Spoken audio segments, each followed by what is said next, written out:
have never influenced the behaviour or thinking of Iran.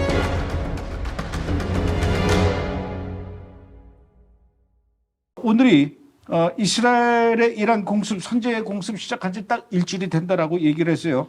여전히 이스라엘과 이란 서로 공습을 주고받고 있죠? 네, 맞습니다. 특히 이스라엘 공군은 현재 이란 서부를 맹 공습 중인데요. 이란발 미사일을 요격하는 건 물론이고 정부부 지휘하에서 서부의 미사일 발사 및 저장시설 140곳을 공습했다고 전했습니다.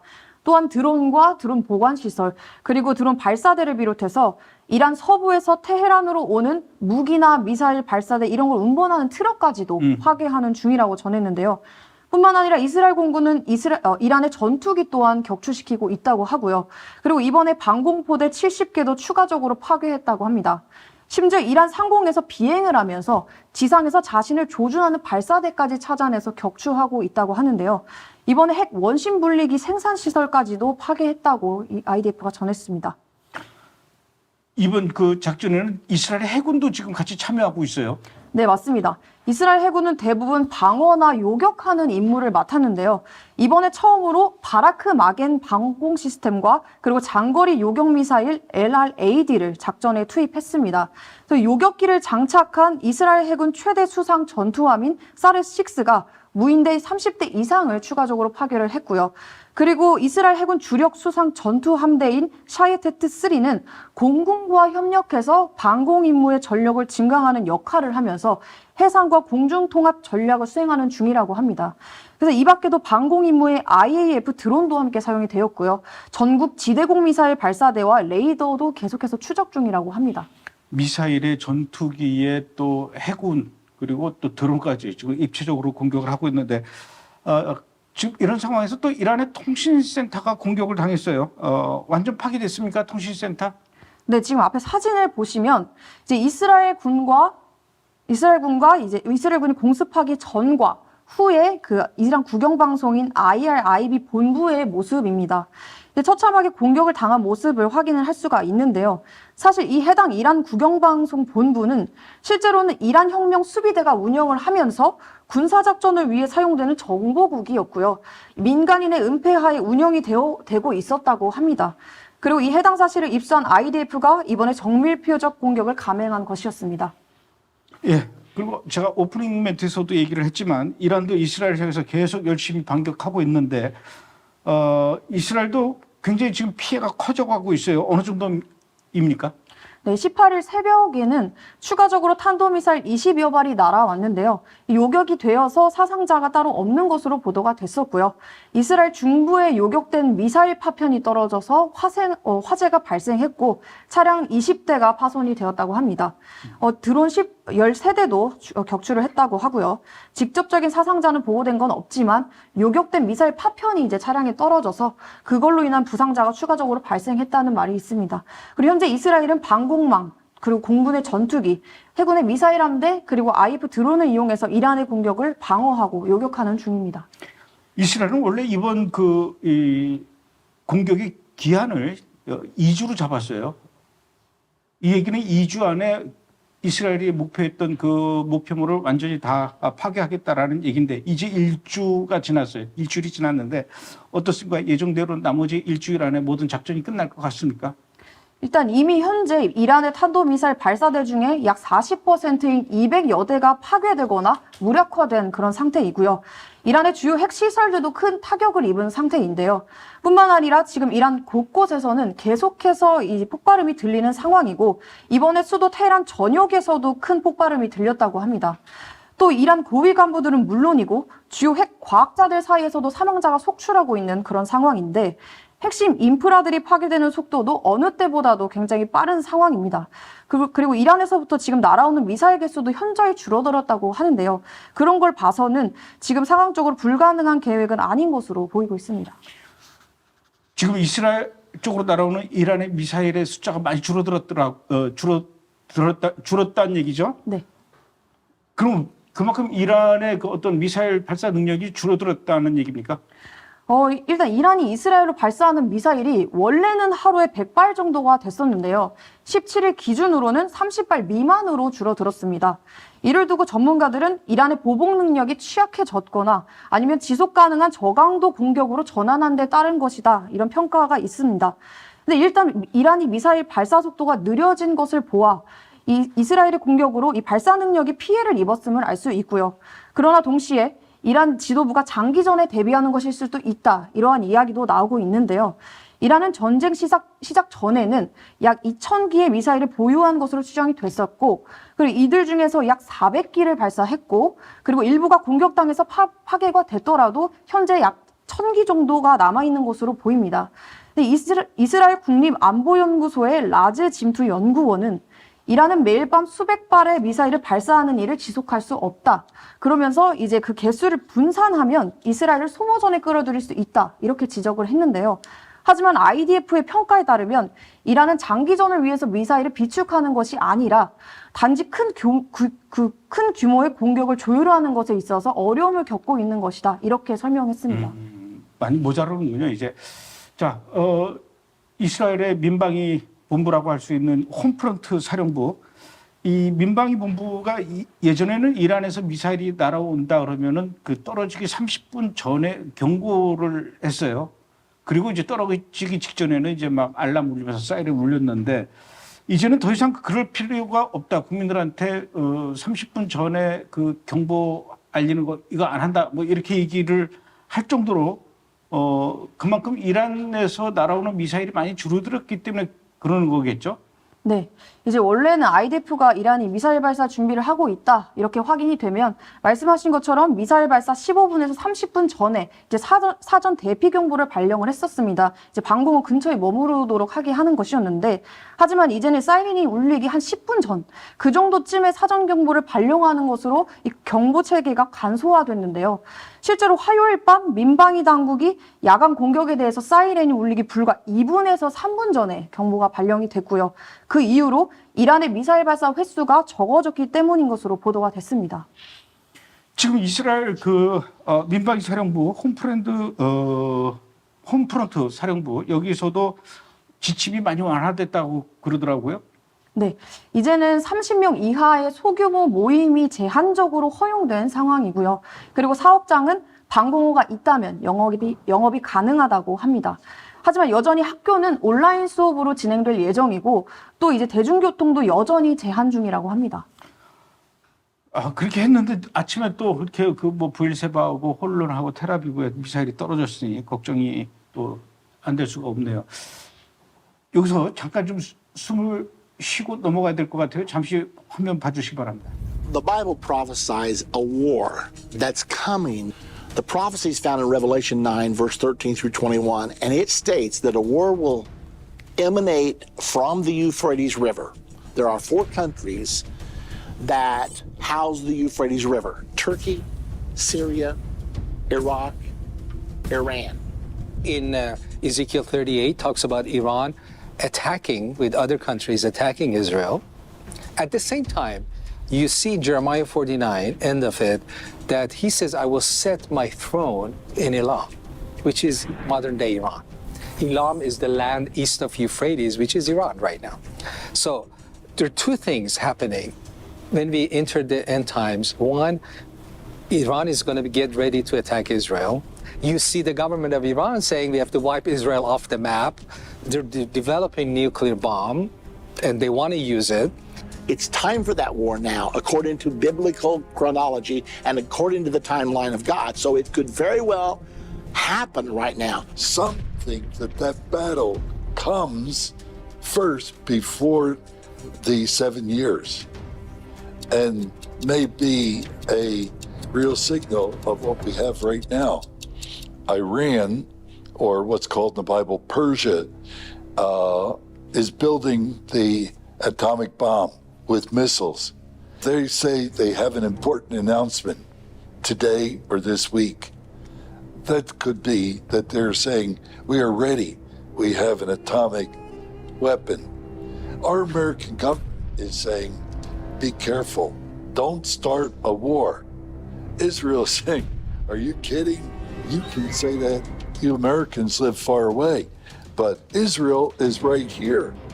But we're going to fly over with deep bunker buster bombs, and we're going to destroy all of those plants. And we could have the beginning of that war tonight.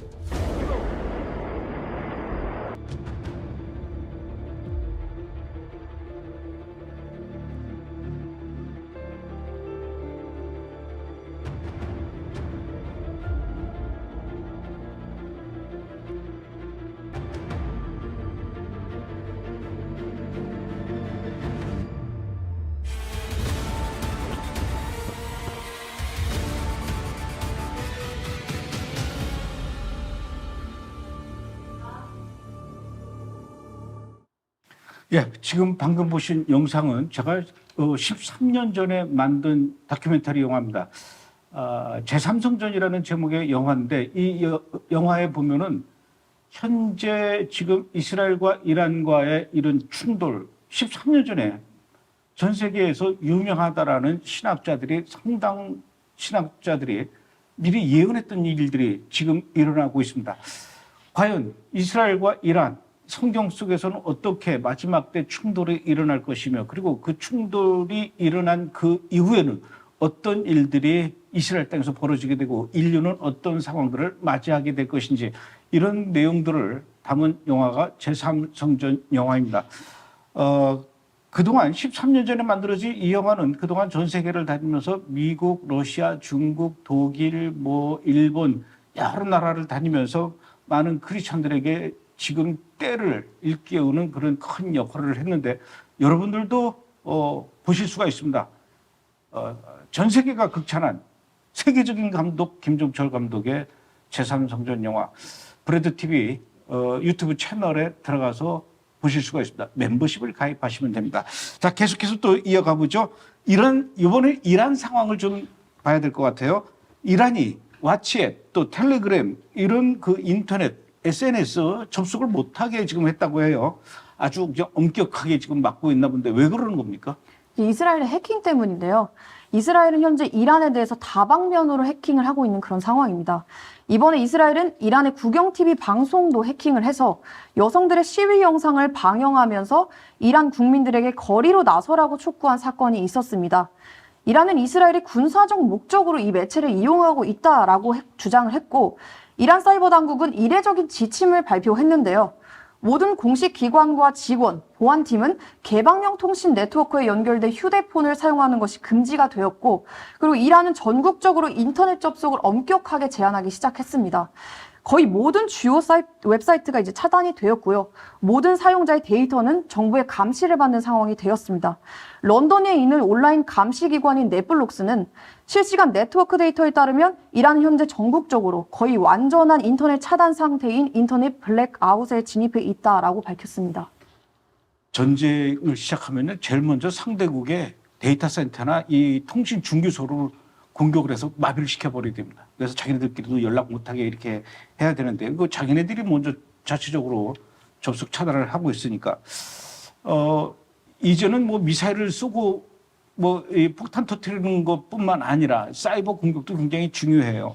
그러다 보니까 지금 이스라엘도 이란을 향해서 열심히 지금 사이버 공격을 하고 있다고 하는데 이스라엘에서는 누가 사이버 부대가 있겠죠?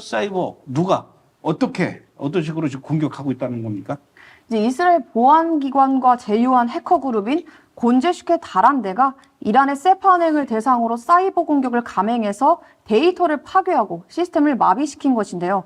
곤제슈케 다란데는 소셜미디어 X를 통해서 이슬람 혁명수비대 IRGC 은행 세파가 이제 국제 제재를 회피하고 테러 및 핵 프로그램을 지원하는 데 관여했다 이렇게 밝혔습니다. 이란 독립 언론인 이란 인터내셔널에 따르면 이번 공격으로 전국적인 은행 서비스가 중단하는 게 발생했고 그리고 일부 지점은 폐쇄가 되어서 고객들이 계좌에 접근하지 못하는 상황이 이어지고 있고 그리고 실제로 ATM 기기에서도 오류 메시지가 표시가 되는 등 이란의 금융 시스템에 심각한 타격을 입었다고 전했습니다. 이란에도 증권거래소나 코인거래소 이런 데도 있을 거 아닙니까? 여긴 내버려뒀어요? 아니요. 이번에 이란 최대 코인 거래소인 노비텍스 거래소 또한 1230억 원을 해킹을 당했다고 전했습니다. 이 또한 곤제슈키 다란데의 작품이었는데요. 곤제슈키 다란데는 24시간 내에 내부 네트워크에서 노비텍스의 소스 코드와 내부 정보를 공개할 것이다 라고 하면서 그 시점 이후에 남아있는 모든 자산은 위험에 처하게 될 것이다 이렇게 경고를 했습니다. 사실 노비텍스 거래소는 전 세계 테러 자금 조달의 핵심이고 정권이 가장 선호하는 제재 위반 도구였습니다. 해커들은 이란 국민들에게 테러 자금 조달 인프라에 협력하면 자산이 위험에 처하게 된다. 너무 늦기 전에 행동하라. 이렇게 경고했습니다. 자, 이제 제일 궁금한 것은 이런 상황에서 미국의 도널드 트럼프 대통령의 스탠스, 입장 어떤 건지 참 궁금한데 어떻습니까? 지금 미국이 갖고 있는 전 세계 유일의 무기죠. 강력한 무기 벙커버스터. 과연 그 이란의 포르도에다가 떨어뜨리겠다는 겁니까? 말겠다라는 겁니까? 물론 지금 백악관도 여러 가지로 무지하게 바쁘게 막 지금 부산스러울 것 같아요. 현재까지 나온 소식은 뭐 없습니까? 이번에 트럼프 대통령이 G7 정상회의에서 조기 귀국을 한 후에 국가안보팀과 80분 회의에 돌입했는데요. 트럼프 대통령은 이란 핵시설 공습에 대한 미군의 군사 개입 방안을 심각하게 검토 중이긴 하나 아직 미군 개입을 할지에 대해서 명확한 결정을 내리지는 않았습니다. 트럼프 대통령은 시한 도래 1초 전에 최종 결정을 하고 싶다라고 하면서 상황은 이제 지금 전쟁이다 보니까 변할 수 있다 이렇게 밝혔는데요. 하지만 이란으로부터 이 핵 위협을 완전히 없애버리기 위해서는 무엇보다 포르도 핵시설을 파괴해야 합니다. 그런데 이 포르도를 파괴할 수 있는 유일한 무기가 바로 미국의 벙커버스터인데요.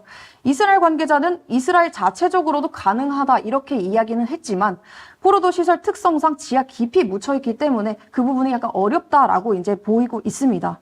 이 해당 미국 벙커버스터 GBU-57은 무기가 약 3만 파운드, 14톤 정도의 폭탄으로 지하 61m 깊이까지 뚫을 수 있도록 제작이 되었는데요. 전문가들은 이 지하 깊이 위치하고 있는 이 이란의 핵시설을 타격하고 확실하게 파괴할 수 있는 무기로 보고 있습니다. 이 벙커버스터를. 근데 현재 이스라엘군은 이 폭탄을 보유하고 있지 않아서 미군이 개입해야만 사용할 수가 있는데요. 월스트리트 저널에 따르면 현재 미국은 이란의 이 포르도 시설을 공격하는 것에 대해 지원하는 것을 검토하는 중이라고 합니다. 만약에 미국이 벙커버스터를 안 떨어뜨린다 해도 이스라엘은 지들끼리 할 겁니다. 예전에 그 이라크에 있는 오시라크 발전소, 그것도 이스라엘이 전투기가 계속 한 곳을 집중적으로 공격하고 날아가면 다음 전투기가 와서 또 공격하고 그래서 계속 구멍을 파가지고 결국은 폭파시켰거든요. 이번에도 그런 식으로 준비하고 있을지도 몰라요. 자, 지금 이스라엘로 들어가는 하늘길 모두 다 막혀버렸어요. 들어가지도 못하고 나오지도 못하고. 그런데 이스라엘 정부가 해외에 체류 중인 이스라엘 국민들을 이스라엘로 빨리 불러들이기 위해서 작전에 들어갔다라고 하는데 괜찮을지 모르겠습니다. 네, 현재 해외에 체류 중인 10만 명 이상의 이스라엘 국민들이 귀국 작전이 본격화가 됐습니다. 샤론 캐드미 이스라엘 공항청 청장은 가능한 많은 사람들을 귀국시키는 것이 목표이지만 무엇보다 중요한 것은 안전이다. 상황에 따라서 시간 단위로 평가를 진행하면서 이제 파악하고 있다라고 설명을 했는데 이 공항청은 보안 상황과 위험 수준을 반영해서 귀국 작전을 단계적으로 진행하고 있다. 그리고 승객과 승무원, 항공기의 안전을 최우선으로 고려하고 있다. 이렇게 전했습니다. 그리고 이스라엘 국적기 엘랄 항공에 따르면 현재 7만 명 이상의 이스라엘인이 자사 웹사이트를 통해서 귀국 항공편 탑승을 이제 신청했다라고 하고요. 항공사는 긴급 사유나 이제 여러 가지 사유들을 고려해서 그 기준으로 탑승자 명단을 결정해서 단계적으로 귀국을 진행할 방침이라고 전했습니다.